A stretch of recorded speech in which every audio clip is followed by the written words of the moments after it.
Hello and welcome to this lesson on the religious settlement, which is part two, following the last lesson, which was some context and backstory to who the Catholics and the Protestants are. This lesson is all about Elizabeth's new religion, that she's going to try and settle the issues of religion, the tensions, the very close to civil war, end the religious roller coaster, all those things we've talked about previously. She's going to try and settle those things, hence why it's called the religious settlement. So we're going to find out in this lesson what her new religion looked like, and whether or not we think it pleased everybody, or just a few, or the majority. I suppose possibly in first impressions, pleasing the majority is the best anyone can hope for in anything, really, I suppose. So let's begin with a little bit of backstory again, just a reminder of the situation in England when she becomes queen. So as you can see on this map, if you just have a little look and maybe pause the video to have a good look at the key. There are some definite strongholds in the country regarding each of the religions. So London jumps out as a strongly Protestant area. That might surprise you. East Anglia is also Protestant generally in its support. And the further up north you go, are strongly Catholic. Those traditional powerful nobles up in the north, they'll play a part in a little while in our story. But generally speaking, the country is split in that sense, except numbers wise though. Remember, 90% of the country are Catholic following Mary's reign. It doesn't stay like that way the whole way through the course. Please keep in mind that more and more people will become Protestant. Either Catholics die or they leave the country, or people convert through fear of not. I don't know. But the point is, by the end of Elizabeth's reign, it's almost certainly the other way around. But for now, she's got to try and please 90% of the country with this religious settlement. Conflict is everywhere in Europe, religious-wise. Remember, this new Protestant religion is definitely on its way. It's booming. It's challenging the Catholic Church. It's challenging the Pope. So, of course, you're going to have some conflict.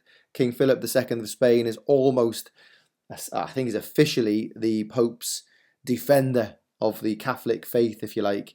Hence why he may well become a problem in a few lessons. So who else is a potential threat to Elizabeth in this case of this sort of Catholic counter-reformation that's going on in Europe? So counter-reformation obviously means to counter or go back on the old religion, on the changes from Henry VIII. So the potential threat, hopefully you've thought about, is of course Mary, Queen of Scots. She's a Catholic. She's going to be very much people's primary choice for the new queen. Although in saying that, most people in England, remember, are moderate, and they all of them believe in divine right monarchy still. So I don't necessarily think they'd be queuing up to get rid of Elizabeth, but they may well want Mary Queen of Scots at least named as the heir to the throne. That might be some, I don't know, compromise. And this whole lesson is about compromises, really. So let's just have a little reminder of the clergy in England at the time and how they're divided.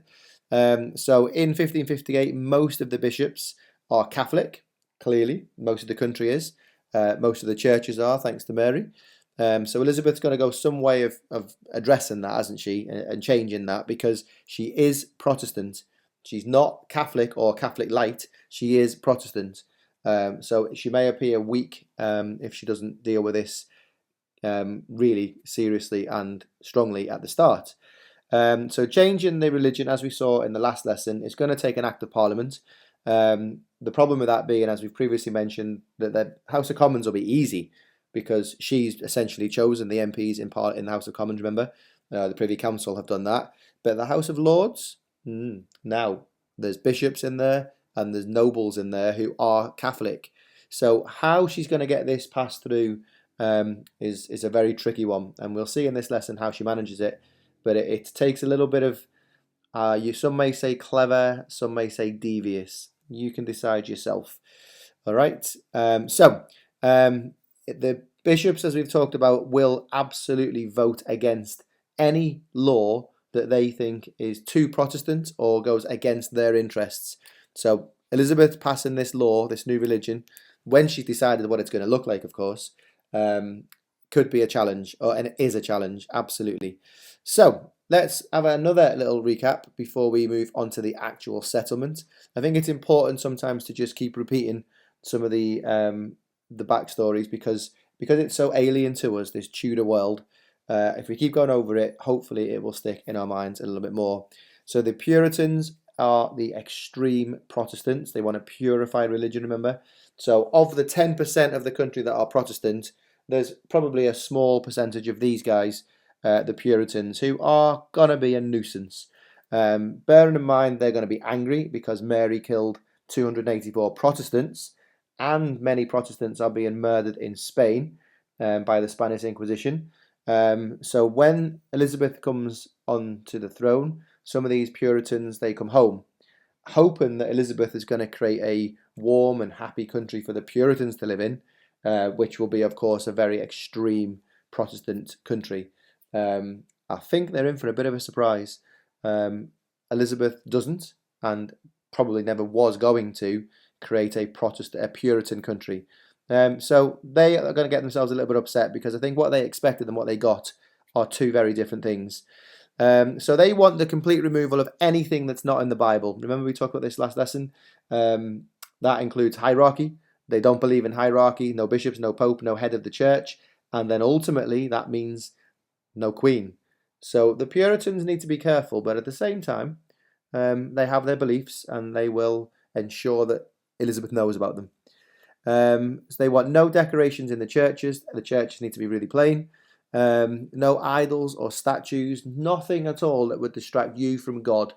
Remember the Catholic Church was full of idols and statues, and no special clothes for the priests. So this is what the Puritans want from Elizabeth's religion. Now we'll see in this lesson, does she give them what they want, or does she not? Does she compromise? Remember, she's trying to please everybody, but you might want to consider that there are only, I don't know, a few percentage of Puritans versus 90% of Catholics who could, of course, riot or rebel at any point. They're ready for it, aren't they? They're ready to rebel, thanks to the religious roller coaster and all the tensions and the taxes and stuff that we've talked about. So I don't know if the Puritans are going to be Elizabeth's priorities, but you can see how they are potentially going to be a little bit of a nuisance. Okay, so would you say, or who would you say was the biggest danger to Elizabeth so far? Just pause this video and answer in your book if you think it's the Catholics or the Puritans or Mary Queen of Scots. So far, what's the biggest threat or danger to Elizabeth in this story? Okay, when you're ready, press play, and we will carry on our way to the religious settlement. So here it is, the settlement. Elizabeth is going to create a religion that will please as many people as possible and will stand the test of time. Let's see what she does and if she's successful. So your job would be to pause this video when I finish talking in a sec. Try and create a new religion, keeping in mind last lesson where we're looking at all the differences in the Catholic Church physically, the Latin, the gold, the candlesticks, the posters, the paintings, all of those things that we previously talked about. You need to create a religion. You need to create a religion that you think is going to please the majority of people. Remember, she is moderate, certainly more moderate than her brother and sister. She wants to try and please everybody if possible. So essentially, we're going to try and create a bit of a hybrid. So if you just pause this video now and create your church in your book or wherever you're making your notes, and then when you're ready, come back to the video, press play, and we will see if you were right in some of the things that you picked. So this is what she's thinking about in this process. Let's see if you thought about these yourself. So she's Protestant, so she cannot restore the authority of the Pope. That would then make her number two and undermine her. She's not going to do that. Most people in England are Catholic, but most of the government are Protestant. And that's important to understand that in the Privy Council especially, Cecil is a Puritan. Robert Dudley is probably close to a Puritan, but very much of the Protestant faith. So these important people to Elizabeth are putting pressure on her all the time, aren't they, to get something that they want. So she's going to upset even the people closest to her in whatever she does, it seems. So maybe it's not going to be quite as easy as perhaps we just thought. Mary Queen of Scots claims that she is the rightful Queen of England and has Catholic support. And Catholic support from Catholic nobles as well, who, of course, nobles have private armies. We could see a definite civil war or rebellions definitely cropping up if Elizabeth gets this wrong. Please don't forget, guys, the context of this whole period is the last 20 or so years have been a religious roller coaster. The people are waiting. What is Elizabeth going to do? So let's see what else she's thinking about. She needs a national church, which most of her people can accept. Of course she does. She needs one church generally, that is the Church of England, and she seems to be happy to go with most. She wants the country to be united and doesn't want to punish people just because of their religion. Unlike her brother and her sister, this is like she's either crazy or very forward thinking, very modern, that she doesn't want to punish people based on their religion. She wants people to follow her religion, but she doesn't want to punish them. Perhaps this is definitely the way to go to try and please everybody. Religious changes in the past have, of course, led to rebellions. There's been many rebellions over the last 500 years since the Norman conquest, especially in regards to religion. She's very conscious of that. Remember, Elizabeth is smart. One of her many strengths is her intelligence and her history. She knows history of religion. She knows how volatile the country is.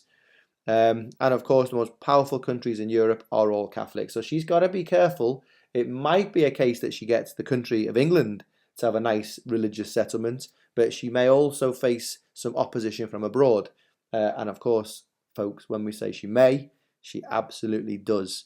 The Spanish Armada, part of its motivation probably is this counter-reformation to turn England back to Catholic. So with that said, she's got quite a lot to consider in this religious settlement. So perhaps if you want to pause the video again here and just make a quick note of these things the Queen has to consider. The more I talk about it, the more I think it's going to be impossible for it to create a religion that can do all of these things. So let's see. The settlement quite clearly is going to be middle ground. The examiner is going to expect you to use the term middle ground or moderate. That's really important, okay? There has to be a form of Protestantism that the Catholics could accept, but she is a Protestant. Don't forget that bit. So, things to consider. She definitely rules out a Puritan religion, so that's definitely clear straight off the bat. That's going to upset the Puritans, especially those ones who came home, having been exiled or left under Mary, hoping that this new Protestant queen was going to give them everything they ever wanted. So they are clearly going to be disappointed, and boy, are they going to make themselves known. So she refuses the Puritan religion because she herself doesn't believe in the extreme ideas of the Puritans, doesn't believe in extreme anything. Remember this Renaissance period, think about the medicine course as well. There was lots of ideas of moderation, what we eat, what we drink, too much alcohol, not enough. Just moderate. Everything in moderation will keep us healthy. I feel like this sort of idea is translating as well into this religion. She also does not want to turn her Catholic subjects against her. That number again, 90% of them, that's risky. If she goes all guns a-blazing attacking Catholics, especially for the benefit of a handful of Puritans, that would not be sensible. Okay, so would Protestants expect Elizabeth to now burn the Catholics? Maybe in revenge? I feel like, and maybe if we were together having this discussion, we would say some definitely, especially if it was your family members that had been killed by Mary. But of course, as we know, Elizabeth is definitely not going to do that. All right, so the Puritans don't believe in a hierarchy, so it would have been a challenge to her own authority as well if she did give in to the Puritans. I feel like she's going to deal with the Puritans fairly straightforward in this. The Catholics are definitely her priority to please. And funnily enough, despite the fact she is a Protestant, she quite likes some of the decorations in the churches herself. She doesn't mind that. She also doesn't like the idea of priests getting married. So I don't know, maybe she's inherited some Catholic ways from her dad and her sister maybe. So, all together now, the people needed to follow the religion of the monarch to avoid a moral choice. This goes back to what we said a couple of lessons ago. You cannot be loyal to more than one person. In Tudor times and medieval times, you were loyal to the monarch, who in turn would represent the Catholic Church and all the rest of it. So that was fairly straightforward. Now you've got a choice to be loyal to the monarch or to the Pope. Clearly, as we've seen under Mary, making the wrong choice could lead to death. Now, I don't want to make out to you at this point of the course that Elizabeth is innocent woman who didn't do anything. Elizabeth killed many, many thousands as well. In saying that, Mary killed hundreds. But these monarchs in this period, we're not to judge the past by today's standards, remember, they were brutal if anyone opposed them. So this is now the moral choice. So Elizabeth's going to try and make this as simple as possible in a way that the people could just get on with it and, hey-ho, avoid a civil war. So this is the settlement, okay? The question would be of this in your exam, the best question, the easy question would be question 1. Describe one feature of the religious settlement. In the end, when we finish this, if you pause this page and then do 2 in your book, just to practice, the more that we know, obviously, the easier question 1 will be. When we only need 1, but if we can be really confident on 2, then even better.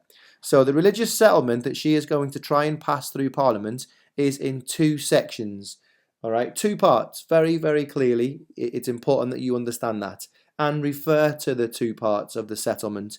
So the first part is the Act of Supremacy. So this is an act where obviously supremacy is about her being in charge of it. And the second half of the religious settlement is the Act of Uniformity. And uniformity, hopefully, is making you think uniform, how it looks, everything looking the same wherever you go in the country. So these 2 parts, let's go through now each bit of it, and then we'll see if it matches up to the church that you just created a little while ago. So firstly, she calls herself the Supreme Governor of the Church of England. Now, you might think, nice, I'm going to try and make a point to you that just how clever that is. That is, if you're interested in your English language and semantics and linguistics, she has changed the word head to governor.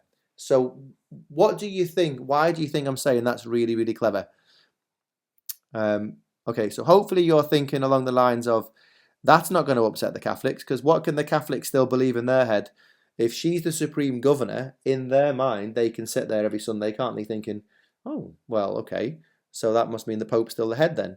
So she's sort of chosen a word that implies she's in charge, but also allows the Catholics perhaps to interpret that as their Pope is still in charge. That's very clever. Everything Elizabeth does is very clever, particularly that. All of the clergy, though, as part of this supremacy, all clergy and all royal officials, they have to swear an oath of allegiance to her. As part of this settlement, any priest that was a priest before, any of the clergy before, they have to swear an oath of allegiance to her. Clearly, that could cause some conflict for those Catholic priests or Catholic clergy who have now got a choice, haven't they? They either abandon their allegiance to the Pope and become loyal to Elizabeth, or they leave the job. They stop being clergy and find a new life. Maybe they go abroad, I don't know. But that's quite important. That's quite a significant decision of this. But of course, she is enforcing that she is in charge. We mustn't forget that. All right. Also, just as an aside while we're here, just to give you some context of time, this supremacy is 1 year into her reign. It's taken her a year to come up with this supremacy before she puts this to Parliament. I mean, what we're talking about now might not even get through Parliament, but this is what she has designed to get through Parliament. But it took her about a year. So 1559, this goes to Parliament. Okay, so if we carry on in the Act of Supremacy, all pilgrimages and monuments to fake miracles are to be banned in this church.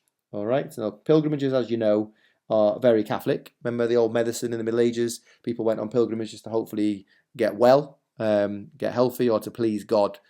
Following on the Act of Supremacy, every parish in England has to have a copy of the Bible in English. Okay, so now is our first time when we start to think about pleasing the Catholics. I don't know if that's going to please the Catholics at all. They expect it to be in Latin, don't they? So every single parish is going to have a Bible in English. The printing press obviously has helped with this. That means that everybody can have access to the Bible. That's going to improve their literacy, their reading skills. The whole thing is going to lead to improvements in knowledge in this period. Priests could now get married. Remember, Elizabeth's not necessarily a fan of that, but it's a Protestant religion, so as part of the supremacy, priests can get married, which is nice if they want to. A lot of people maybe didn't. They probably just continue to devote their life to God. But the fact is that they could. All right, this one's a bit complicated, this one. I forgive you if you want to just forget this one, but try not to, because it's a useful fact. They're all good facts for the features. An ecclesiastical, so that just means anything church related, high commission was set up to maintain the discipline within the church. In other words, to try and stop some of that corruption that we've seen in the church in previous years. They're going to try and make the church behave well, so it has people's respect and people's authority. That's one way, I guess, as well, that she's hoping that people won't go against it. So if we flip over to the other side, how the church is going to look, so uniform, you wear a school uniform, don't you, to all look the same. The act of uniformity, to establish the appearance of all churches and services they held, come from a common book of prayer, and that book of prayer will be in English. So whatever church you go to, anywhere in the country, generally the service will be the same on any given Sunday, to try and make sure that everybody hears what the Queen wants, all right, or what this Protestant religion is going to do. That may not necessarily please the Catholics, the fact that it's in English, but I don't know if it's necessarily going to cause a riot either. The removal of Latin, though, will upset the Catholics. Many Catholics get around this, though, by going to Elizabeth churches every Sunday. Everyone has to go to church. You'll see what happens shortly if they don't. But of course they want to, because they're all religious. They are fearful of heaven and hell, so they will go to church. But try and understand in your head that a lot of the people go to this church and will hate every single minute of it. But cleverly, Elizabeth allows them, when they go home that afternoon, she allows them to have their own Catholic Mass at home, the transubstantiation, the Latin. So that's a massive compromise. So outwardly, the people are conforming. They're going to the Protestant religion. They're doing everything she wants them to do, and that's fine because that shows her power.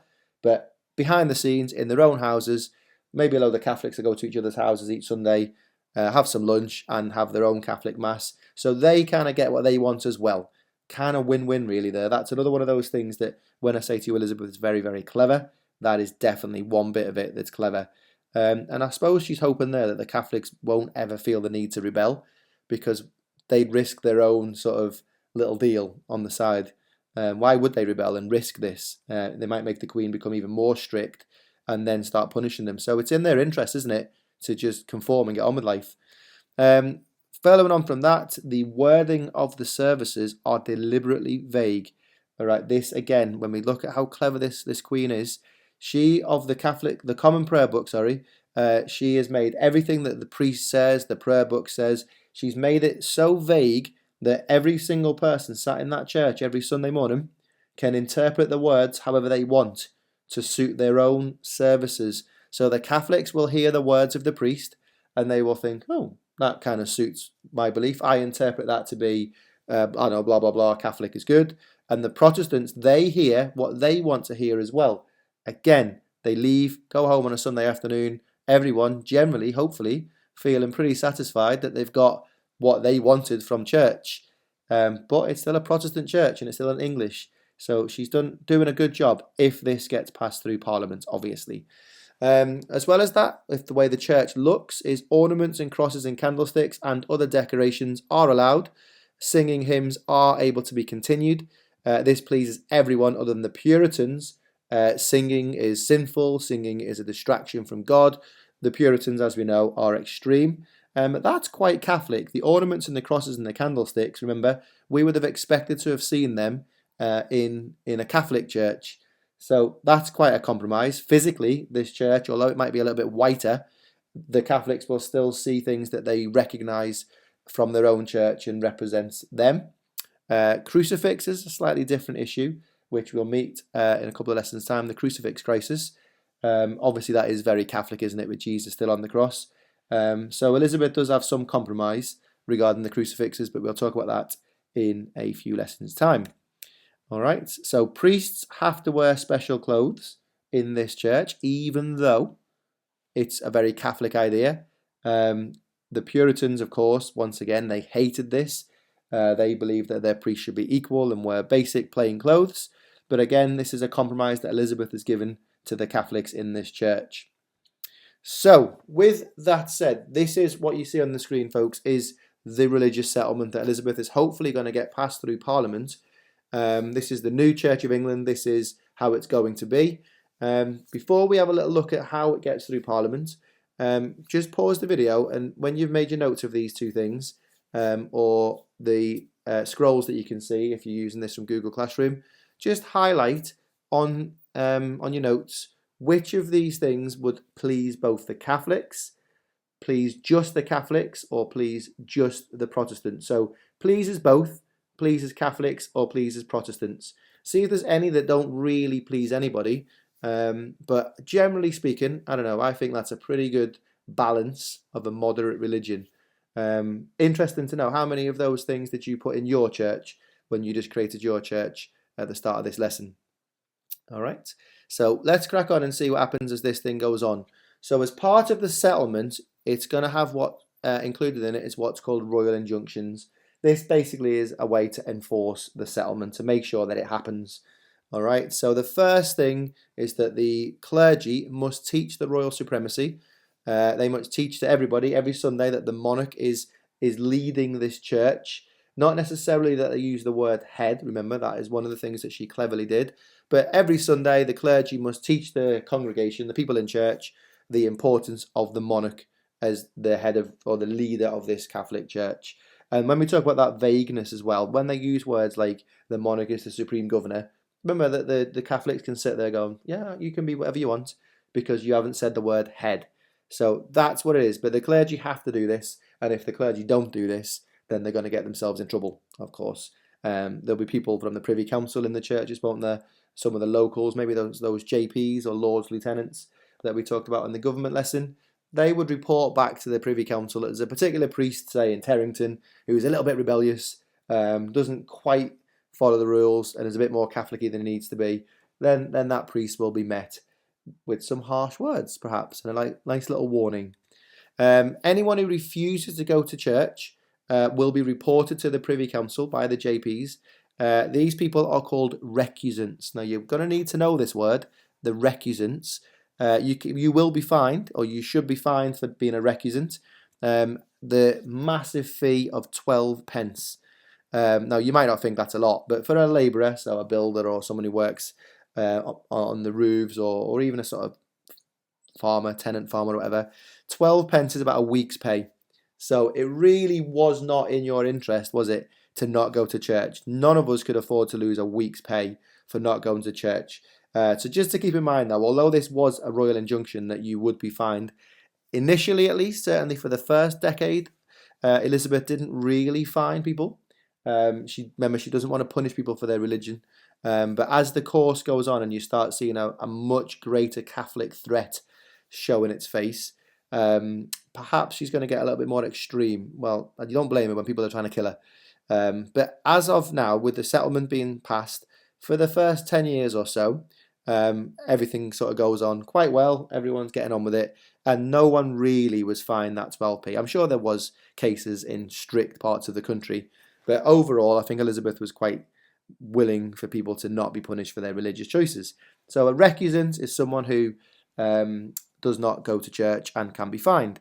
The problem with that, you'll see in the next couple of lessons, is if a noble is a recusant, so essentially, I don't know, let's just say there's a noble up north who decides to not go to Elizabeth's church, what do you think the people are going to think to themselves? They're going to think, well, if the nobles are not going, then I'm not going to go either, because obviously the nobles are important. So that could be a really direct challenge to Elizabeth as well. Okay, and no one is allowed to preach without a license from the government. So why? Why do you think that? Maybe if you pause the video and answer that question in your book, and then when you're ready, come back. I feel that's pretty obvious, isn't it? That they need a license in order to be watched, almost, and be making sure they're saying the right things. And that Elizabeth knows exactly who is preaching in her churches and things like that. So very similar to, I suppose, Nazi Germany with the licenses to do music or art. Lots of similarities there. So that's the royal injunctions part of it, the sort of aggressive part of it. But just remember that it wasn't necessarily fully enforced. She's hoping that people just conform. She's offering the people stability that they never had under Mary or Elizabeth. She's offering the people some sort of peace. They can have their own sort of religion if they want.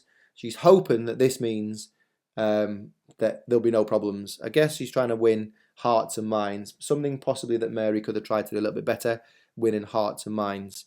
All right, so does this settlement achieve her middle ground aims? That's really for you to decide.